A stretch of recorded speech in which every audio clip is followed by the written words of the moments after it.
50 anni in bicicletta, una macchina fotografica e un intero mondo da scoprire. Ma che suono ha un viaggio infinito? Oggi entriamo nel laboratorio musicale di Tony Meare per scoprire l'incredibile storia di Heinz Stuke.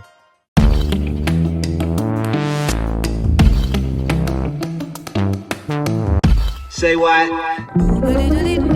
Salve a tutti e benvenuti a questa nuova puntata di Soundtrack City. Oggi trattasi di magazine e quindi parleremo di un documentario molto particolare.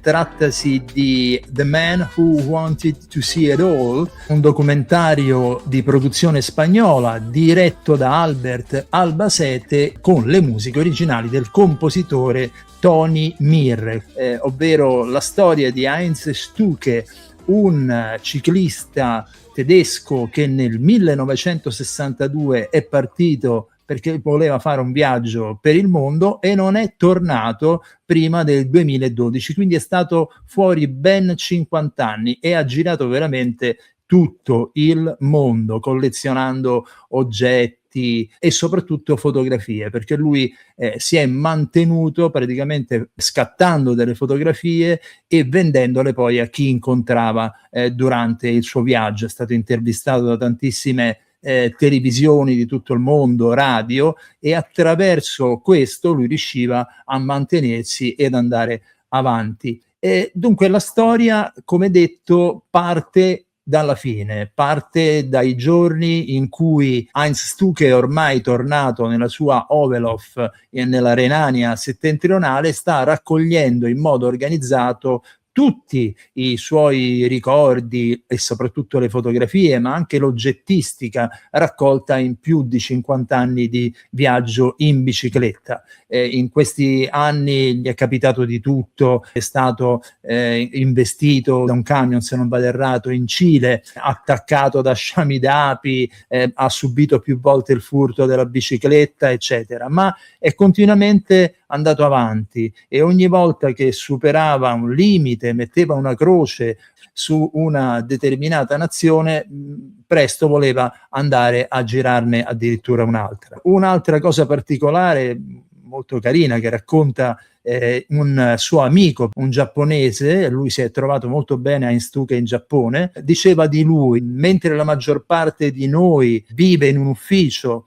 e quando va in pensione inizia a girare il mondo, Heinz Stuke ha fatto esattamente il contrario. Adesso che è tornato da un lungo viaggio, tutti i giorni va in ufficio. L'ufficio è appunto il luogo dove raccoglie tutti i giorni il materiale relativo a questo suo enorme, incredibile viaggio. Le musiche di Tony Meare, compositore catalano che è stato segnalato anche in nomination al premio Goya, che sarebbe un po' quello che per noi è Davide di Donatello. Ecco, le musiche sono dal punto di vista formale proprio quello che io ritengo la scuola musicale dei documentari, cioè ovvero un laboratorio dove tu puoi sperimentare varie situazioni musicali, a volte in maniera molto più libera che ad esempio nei film o nelle serie TV. In questo caso che cosa ha pensato di fare Tony Meare? Di far dialogare i consueti droni e texture elettroniche che noi sentiamo spessissimo nei documentari, anche se devo dire tutti costruiti con grande attenzione ed eleganza, cioè non parliamo di preset, ma parliamo sempre di attentissima costruzione di droni che sono anche stratificati in maniera molto interessante. Ecco, queste sequenze dialogano con una chitarra elettrica dal suono vagamente ECM, per chi conosce quel mondo e quell'etichetta. Il risultato finale è una colonna sonora viva, anche se organizzata e costruita su pad e chitarra elettrica, ma vera, proprio perché c'è la componente umana del fraseggio della chitarra appunto di Tony Meare, che ha la grande virtù di non stancare, anzi di rendere la narrazione decisamente più scorrevole.